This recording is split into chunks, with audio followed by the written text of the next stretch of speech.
The incident I'm going to tell you about occurred in 2017, when I was 7 months pregnant with my daughter. At the time, I was living with my aunt, who was the only person who truly supported me and my child during my time in need. She was the mother I never had because she rarely let me do anything during the prime stage of my pregnancy. But one day she developed a fever, so I had no choice but to drive to the store to get some snacks for I told her that I would be okay because I hate being the damsel in distress. She told me to be careful while lying on her bed, so I smiled and locked the door behind me. I then got into her car and drove to the Dollar Tree outlet, which was about 3 blocks from our house. Once I arrived, I grabbed a shopping cart from the corner and began to wander aimlessly through aisles in search of some snacks, but as I did, I couldn't reach the chips on the top shelf no matter how hard I tried. Weight made things challenging for me. Then I heard someone say, "Let me help you." And when I turned around, I saw an elderly woman with a kind smile standing behind me. She stroked my cheek, then looked about with perplexed eyes as I smiled back and shifted to allow her to get the chips for me. After she gave them to me, I smiled once again and thanked her. "I don't know where your hubby is, sweetie. Have one." And then the child's father, who isn't in the photo, scowled as she realized I was alone. She then glanced around once more before saying in a worried tone, "You shouldn't wander around alone in this condition." "No, my aunt takes care of me, but she fell ill.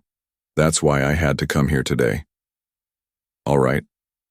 So how long have you been living with your aunt? For a few months now, and how is your situation?" I tried to move past her by this point because I was starting to feel a little uncomfortable with her questions. But she followed me like my shadow down every aisle and asked me different questions. I told her about my parents and everything else she asked. And now I realize how foolish that was, but at the time I thought she was only worried about me. She continued to give me advice and suggestions about how to take care of the baby and me. And there was one thing that unnerved me. There weren't many people in the Dollar Tree outlet when she spoke, and her eyes were constantly moving and watching everything I did. I grabbed some juice boxes when the woman leaned creepily over me and said, "For your cravings, huh? If I were your aunt, I would have taken way better care of you. She already takes good care of me. Well, you are here alone, and this condition proves it." Otherwise, the old woman kept making fun of my aunt for not being a good guardian. I tried to shake her off, but she didn't get the hint, so I ignored her and started to walk away. The old woman followed me again, but this time things started to get spooky. She asked me, "Why don't you come with me?" out of the blue, and kept grinning at me as if it were perfectly acceptable to say "pardon me" to someone you just met in a department store. "Could provide excellent care for you and your child. I have a large farmhouse on the outskirts, and I promise that you and your child will have the best life." I turn to leave, but the elderly woman stops me by grabbing my cart. She smiles broadly and says, "Okay, let's drive to your place first so you can take all your stuff. I will take you to my place." When I finally lost my composure, I abruptly took her hand away from my cart. The woman, however, stepped back a little. "I don't want to live with you. I have my aunt to look after me. Please leave me alone." Her expression became grave when she heard my angry voice. She looked down for a while before turning back to face me and grinning eerily. She spoke in a voice that made my spine tingle. "But what if something were to happen to you? Your aunt isn't with you now, and life is very uncertain. You know what you mean, you're a freak, so stay the hell away from me or I'll..." One of the Dollar Tree employees helped me carry the bag up to my car and wished me a good day after I checked out. The employee then went back inside, leaving me standing in the empty parking lot. I didn't wait a single second near her as I was leaving, but I looked back to see if she was following me this time, but she wasn't there. I wanted to drive home as soon as possible, but my panicked mind kept searching for her, gave birth to the urge to urinate, and since I was pregnant and driving while holding my urination was practically impossible at the time, I had no choice but to finish my business. Since Dollar Tree's public restrooms are at the end of the store, I didn't want to go inside just to see that creepy old lady again, so I used the tiny restroom in the parking lot. After locking my car, I made my way to the modest restroom with 3 toilets in the left-hand corner of the parking lot. There was nobody inside. I went into the first restroom and was using it when I heard the bathroom door open. At first I didn't react because obviously anyone uses these restrooms, but then the footsteps abruptly stopped being alert and afraid. I tried to hear every sound that was happening, but there was nothing but dead silence. I was sweating and still staring at the door when I heard heavy breathing above me, and the blood in my veins froze as I slowly raised my eyes in response to the breathing sound. When I saw the toilet's partition wall next to me, my stomach dropped. It was the same old woman from the Dollar Tree, standing on the toilet seat to look at me. I will never ever forget that moment in my life because her wide, frightening eyes watched me silently without saying a word. "Face," she said, "you need to come with me. I'll take good care of you and your baby. Please just leave us alone." I wanted to shout, but I lost my voice. "Do you want money?" she asked, reaching out to grasp me. "I can give you some money. Keep your freaking money. I want your baby." I screamed for my life, opened the bathroom door, and rushed out when the elderly woman got down from the toilet seat and bounded me out of the restroom. It was the most trying time of my life, and I hurried to my car as the woman behind me laughed uncontrollably. I yelled, "Come here, I want your baby. I would take good care of you too." Before she could get to me, I managed to get into the car and shut the door. When her hand got in the way, I slammed the door firmly, breaking her wrist and causing an agonizing cry as I heard bones snap. Nevertheless, I didn't care anymore, so I drove off at full speed while the woman continued to yell. This isn't the end, though. Keep in mind that I started crying when I got home. My aunt called the police right away to warn them about the woman and everything that had happened to me at the Dollar Tree. The police never located her, but a week after the incident, I came across a missing persons report in the newspaper about a public relations professional in her late 20s who went shopping at the same Dollar Tree outlet one afternoon, and since then, nobody has seen her date, and nobody is aware of what happened to her or her child. I firmly believe that the eerie elderly woman was involved in it. Absence. The event I'm going to describe occurred when I was around 13 years old. At the time, my parents were divorcing, so the environment at home wasn't the best. I used to sketch a lot and save my pocket money from side jobs to buy various art and craft supplies to channel the amateur artist in me, because I lived in a tiny neighborhood and could hardly make any friends to pass the time. Since everything was so reasonably priced, Dollar Tree was my first choice for purchases. 2 or 3 times a week, I would ride my bike to the Dollar Tree store, which was 3 blocks away and next to the petrol station on the highway. It was a large store with an extensive assortment of various household supplies, and more than that one instance I arrived to the store at approximately 3 in the afternoon, which I liked because there weren't many customers at that time. I parked my bike in the corner and went inside. The cashier was sleeping behind his desk, and I could see that there were probably 2 or 3 people in the room besides me. In front of me were long aisles lined with tall shelves brimming with various items. When I first started looking around the store, the craft and art area featured a purchase. I was so engrossed in my shopping that I didn't notice someone was standing behind me when I picked up a new set of charcoal pencils and some acrylic paint to decorate a flower pot. I was startled to hear a hiccup and turn around to see a man dressed as Jack Sparrow from the well-known Johnny Depp film standing behind me. Since it was a closed space, there wasn't much space between us, and I felt uneasy. I stepped back from him a bit and apologized for not seeing you there, but I did see you there. I initially thought he was just being in character, but after seeing how his hiccups appeared, I realized this guy was inebriated. His pupils were dilated, and I could smell the whiskey on his clothes. I asked him, "Why are you dressed like that?" And he responded. My mouth opened wide in shock as if I had said something unexpected. He just stared at me, eyes wide, mouth open, overall very creepy.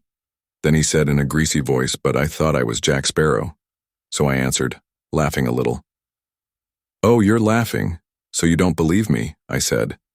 And then his face changed. His eyebrows furrowed, and I could tell he was offended by my sarcastic laugh.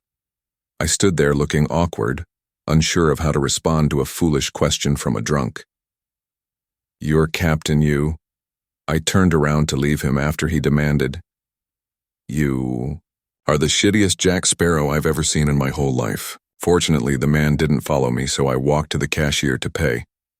I was relieved when I left the store, but then my nightmare started. I remembered exactly where I had parked my bike, and to my surprise, it wasn't there. I felt sick to my stomach as I heard a shiver of spine-tingling laughter, followed by the ring of a bicycle bell. It came from the dim parking lot some distance away, and I was determined not to walk home without my bike, even though there was no one around to whom I might turn for assistance. When I entered the parking lot, I noticed that there were several cars there and that the lights were blinking frantically. It took a while for my eyes to get used to the eerie atmosphere, but what I saw made my skin crawl. Jack Sparrow was... I couldn't see his face, but I'm sure he was grinning eerily when he saw me heading there. He screamed, "You need to find yourself a girl, mate." And then he pedaled faster, almost like a bullet was fired directly at me. I had had enough, so I screamed and began to flee for my life. I heard the man laugh like a crazy person, and he was chasing me on my bike. I have no idea why, but I know that if he caught me, he yelled, "I'm going to catch you, I'm going to catch you," and left the parking lot behind. I started running down the highway, but fortunately, no cars were in sight, so I fled in the opposite direction rather than going into the Dollar Tree. The man was now riding my bike on the highway, laughing even louder, and he was having fun, frightening the kind out of me. The intense heat was exhausting me, so I was moving slowly, but I could hear the insane Sparrow pedaling faster it. I thought I would never be able to outrun him, and I was about to pass out in the middle of the road when I noticed a large truck approaching. The urge to live again blossomed in my heart, and I began to raise and lower my hands in the air while yelling at the truck to stop.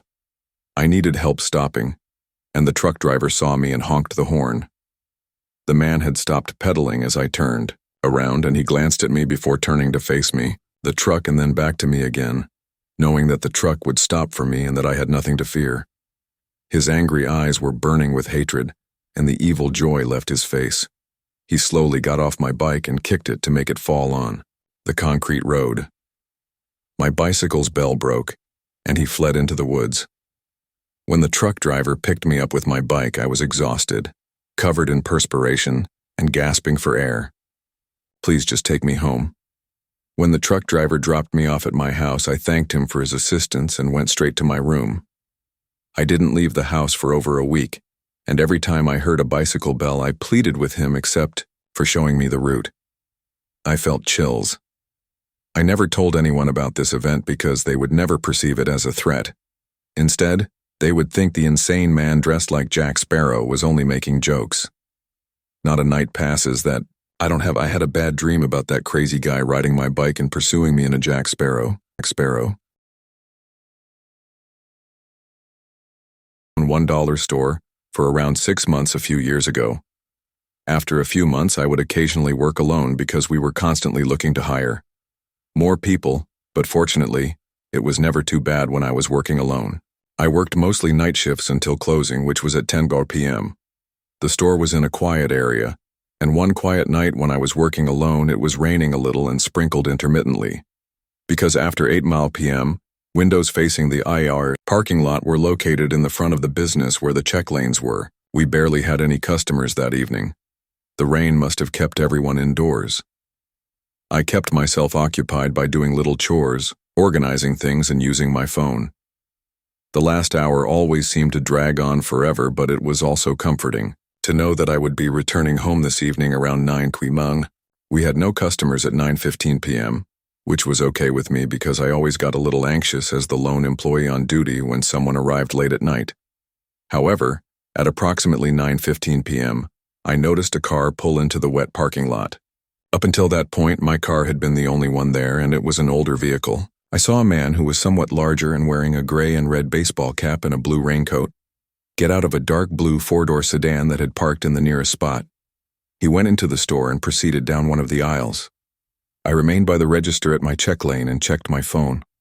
After a few minutes, I noticed the man moving along the aisles toward the front of the store. He appeared to be idly surveying his surroundings without having any items in hand, and quickly disappeared from view. He then slowly made his way to the front. I glanced over and briefly made eye contact with him to be friendly. I grinned and said hello, but he simply turned away before slowly making his way to the exit and leaving the store. By 9:30, I was back on my own again after watching the man get back into his car and drive off. I strolled around the store and made sure that everything was in order. Then I decided to clean the floors now so I could leave right at 10 or... Luckily for me, nobody came to shop as I did. So this took me until about 9:50. Then I went back to my check lane and went on my phone for the remaining 10 minutes.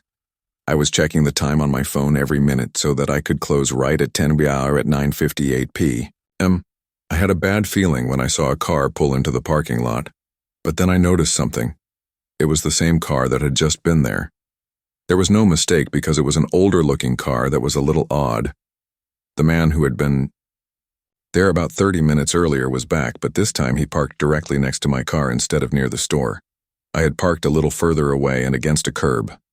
Car closer to me, so his car was largely blocking my view of my car. I found this to be a little odd, and I reasoned that perhaps the man had dropped something on the ground while he was in the store and returned to retrieve it. I'm not sure why, but that's one theory that crossed my mind. The man did not exit his car as I had anticipated, instead remaining inside with the engine running at 10 p.m.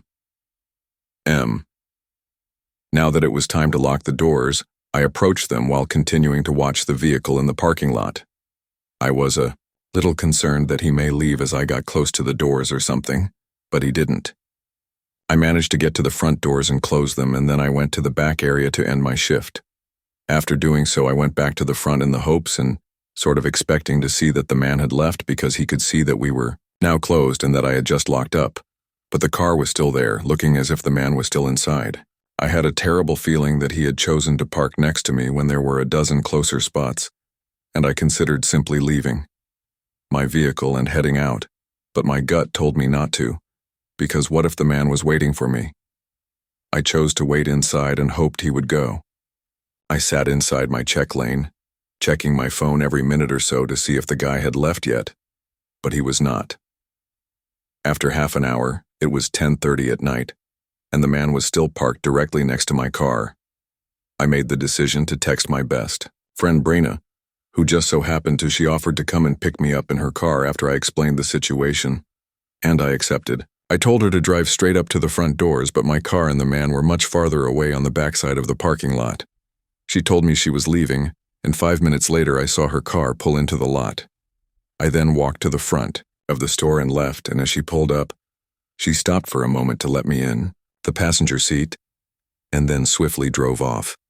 Fortunately, the man did not follow us in his car, so we drove back to Brenda's house, and then back to the Dollar Tree. A short while later, the man's car was gone, and after that incident, I was able to get into my car without incident and drive home. I'm unsure of what the man was doing. Was he waiting for me to reach my car, or did he have a plan, didn't need to learn?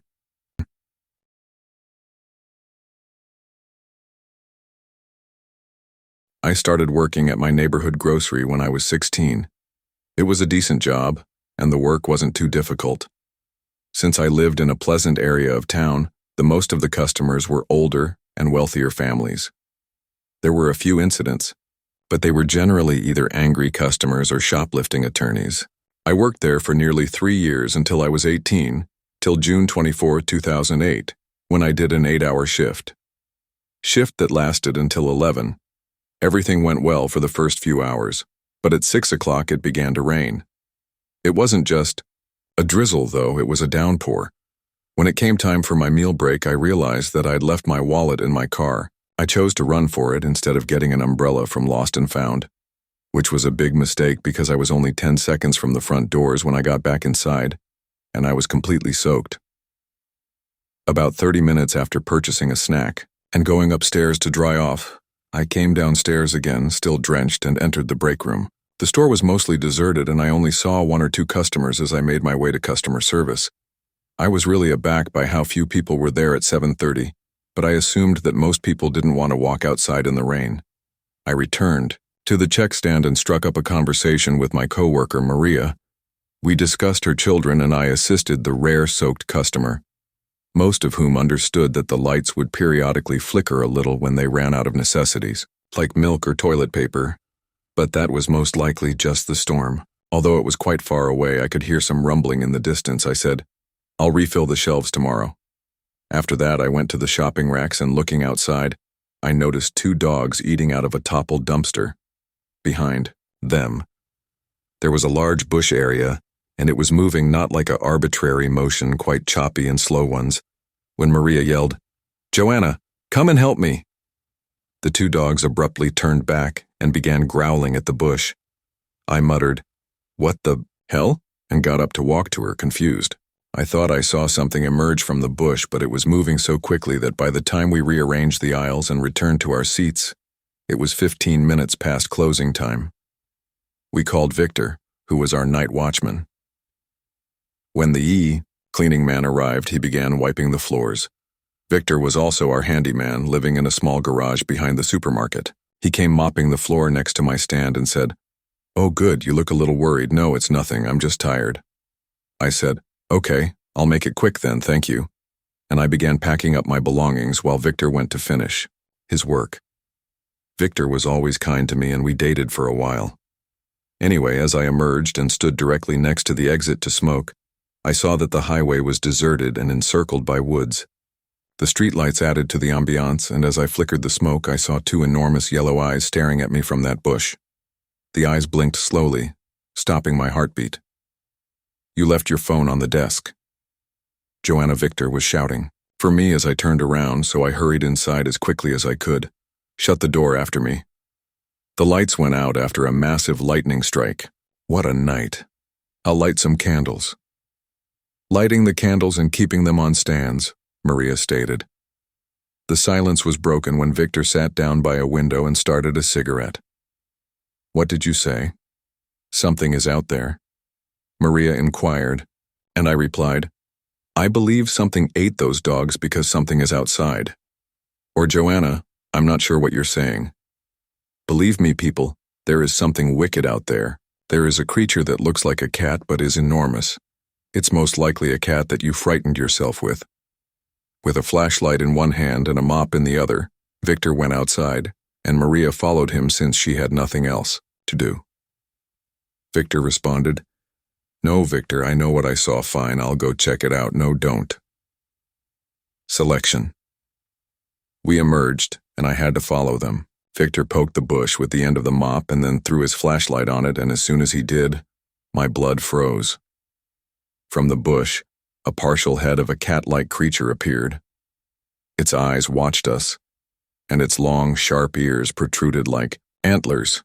"Hey, kitty, are you hungry? What the devil is that?" Maria warned her not to approach it too closely, but Maria ignored her warning as she approached the bush too closely. At that moment, the power was restored, and the large lamp post above the bush flashed on. We all went numb with fear. Behind the bush, there was a massive animal that was nearly as large as a lion, but it had a slender body without fur, like a sphinx cat, but strangely had hair on its face and a thin layer of fur around its neck. It had a huge, drooling jaw that opened and licked its lips with its enormous teeth. Animal, but it was able to stand like a werewolf. I ran to the store after Victor threw the mop at it out of fear, but before Maria could flee, the creature threw its sharp claws on her flesh and grabbed her by the other hand. It was terrifying to watch, but there was nothing I could have done to help her. Doing so would have resulted in my own demise. We entered and shut the glass door, but I knew it wasn't enough to stop this. In addition to killing us, the beast devoured our colleague, used one leg to wipe the blood from its lips, and then slowly vanished into the woods. The police looked into Maria's death as a missing person case, but her body was never located and never will be. All I can hope is that none of you ever encounter that creature in your. A few months ago, I was shopping at my neighborhood dollar store. I frequently visit there and purchase a variety of items, regardless of what I actually need. Keep in mind that the quality is low because I save a lot of money when I shop there, and even if I don't receive anything, the things I do acquire are satisfactory. Because my apartment is conveniently located near a dollar store, I decided to go there one late Saturday afternoon to pick up a few things. It took me only 10 minutes to walk from my apartment to the store, which is smaller and rarely very busy. When I arrived that afternoon, I saw only a couple of additional individuals dispersed throughout the shop. I picked up a basket and started to shop, but I didn't get very far before something strange happened. When I got to the back corner of the store, I noticed a man standing there openly drinking a beer. He was dressed a little strangely, in a green sweater and something like dress pants. He didn't appear homeless, but he also didn't look very tidy or well-groomed. It was hilarious to watch the man he wasn't shopping. He was just standing there drinking from a bottle of beer, and I could see that he had another open bottle of beer in his pocket. When I noticed that the man wasn't staring at me, I kind of smiled and laughed, but someone else passed by him and gave him a strange look.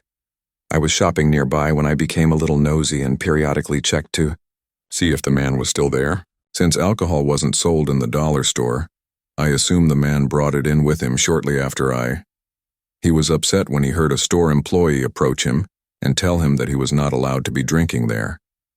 There was a brief argument before he stormed off, and although he didn't appear to be very inebriated, I suppose he could have been. It seemed odd to enter a store with a beer like that. Perhaps he was playing a practical joke. I finished my shopping and went to check out, getting maybe 5 items, and the cashier placed them all in a. After paying for my bag, I started to walk home. I was on the sidewalk about halfway back when I noticed the man who had been drinking in the store standing by a mailbox drinking one of his beers. He was glaring at me as I approached, and when I was about 10 feet away, his eyes were still fixed on me. I asked him how he was doing, and he continued to look angry before cursing at me. I was shocked, so I chose to ignore him and just walk by him. However, as I was leaving, the man asked, "Where do you think you're going?" I replied that I was going home when I heard his footsteps getting closer.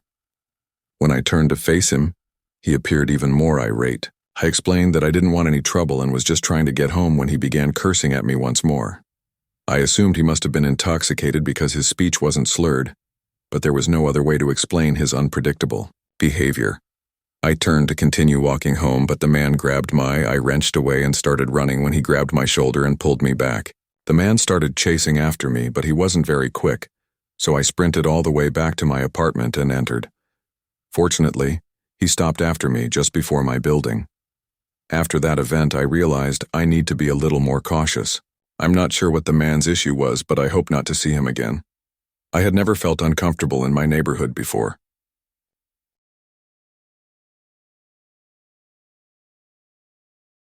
Once more, I adore visiting Dollar Tree. That day, Thomas, my husband, had recently started a job, and he invited us all to get something we wanted. The kids were thrilled, but none of us realized that it was one of the few places where we could go together and buy a lot of things, even if we didn't buy anything. It's a great family outing because the kids have a great time, and we can go out without feeling pressured to spend money. Our 2 children were very excited when we walked into the store, and before we could ask them to stay with us, they ran to the toy section. Martin, our oldest son, bought a helicopter, and Gwen grabbed a warplane. It was obvious that they had agreed to buy similar toys before they arrived, which made me laugh a little. I was happy for them when Thomas chose a screwdriver, and I was thrilled that I would finally be able to purchase a picture frame that I had seen a few weeks prior. I could have purchased it sooner, but when you're having trouble putting food on the table, every dollar matters.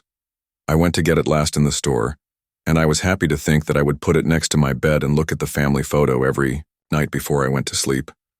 I went joyfully as a child to get it, but as soon as I did, a woman shoved me and violently pulled it out of my hands. "Hey, I saw it first. Get your dirty." "Poor hands off of it," she snapped. The woman was big, stocky, and athletic, and even though she was wearing gym clothes, you could tell that they were well off. "I saw it first, so how dare you push me like that?" "No, you grabbed it first, but I had seen it before." "I won't argue. With a low-class cockroach like you, go make your husband lunch because I'm a person just like you, and nothing gives you the right to treat me disrespectfully. My issue is cooking, for it's amazing that your kids aren't in a zoo and that your husband doesn't do the cleaning. You should be grateful that I touched you while you were wearing your supermarket clothing." "My patience had limits," she remarked, smiling broadly and maliciously. I think of myself as a very composed woman who always strives to reach a consensus, yet I lose my temper when someone mistreats my family. I was so angry that I smacked her, grabbed the photo frame from her hand, turned around, and walked away, saying a few final words to her before the confused looks in Thomas's and my kids' eyes. "Oh, and don't go shopping at Down Our Dollar Tree if you're extremely wealthy." The woman simply stopped, her face flushed like a tomato, and she began taking deep breaths. The woman had transformed from a random Karen into a furious gorilla that could attack us at any time and was uninterested in our act. Her wrath was growing with each second, and the veins in her face were starting to bulge more and more. I just joined my family and continued to walk. "Wow, nice to meet you," said Angela Thomas. "Shut up," she said. I would never let a resentful witch like that mess with my beautiful family. Speaking of which, I guess the witch took it too hard because she left her shopping basket and left. As I turned around, I verified what Thomas had said, and the woman was gone in an instant. She had done a lot of shopping, but she had not taken anything with her. I looked up as we were paying for our things, and she was staring at us from outside, furious and still red. "She definitely took your slap to the heart," Thomas said, "and you know what? That's for the best. She was probably one of those rich girls that no one ever put in her place." I informed Thomas that I was breathing heavily at the time and that perhaps we should get ready to confront her as we were leaving. But when he looked up, she was. We hurried to the car without bumping into anyone, got in, and prepared to drive off with our purchases. But something wasn't right. The car started, but it wouldn't move. What might be the problem? "Thomas, I believe someone damaged the car's tires outside. The woman from before was furious and banged all over our car, wanting to destroy it with us inside. How dare you put your dirty hands inside the automobile? Abhorrent hand on me, you. The fact that she is a woman doesn't matter to me. I'll murder you and your samurai cockroach family, and leave us alone because my kids haven't done anything wrong. I will prevent her." Thomas stormed out of the car and went to her. He was about to say something when the woman hit him in the knee with her iron pipe and electrocuted him with a taser gun. When Thomas fell, she stomped on his face and rubbed her foot like she was killing a cockroach. She had a crazy, obsessive expression on her face and was obviously enjoying the moment. I got out of the car quickly to stop her, and with great reflexes she stopped me and struck me hard in the abdomen with her iron pipe. As I lay on the ground, she smashed her pipe into my knee as well, laughing. Thomas and I were both sore, and we had no idea where the woman was, but fortunately she was far away. We began to get up, but then I saw her again and screamed loudly. The woman had returned with a bucket of gasoline, which I tried crawling as fast as I could to somehow stop her. But Thomas was a little further behind. When I saw her pull out the lighter, I knew everything was lost, and there was no way I was going to make it in time. A man rammed the woman, and another woman opened the car door. She was pouring into the car with the kids inside without stopping. You know, I never really cared for that horrible frame, and I hate families like you. Especially the kids. The police arrived a few seconds later and arrested the woman who was moving viciously like a wild animal, shortly after the girl's family offered us a sizable sum of money not to press charges against this woman, but we declined, and our story became public knowledge. By the time we realized it, the Dollar Tree was surrounded by people. There weren't many people there that day, but the commotion was enough to alert everyone. Since neither of us could work, people gave us a lot of money. Although we wouldn't be living a lavish lifestyle, we would be much more comfortable because of the individuals who were aware of our situation. On the other hand, the woman, who had never worked, lost her lawsuit and was disinherited by the family who wanted to reject her. Previously, but in order to avoid starvation upon her release from prison, she will need to work for the first time.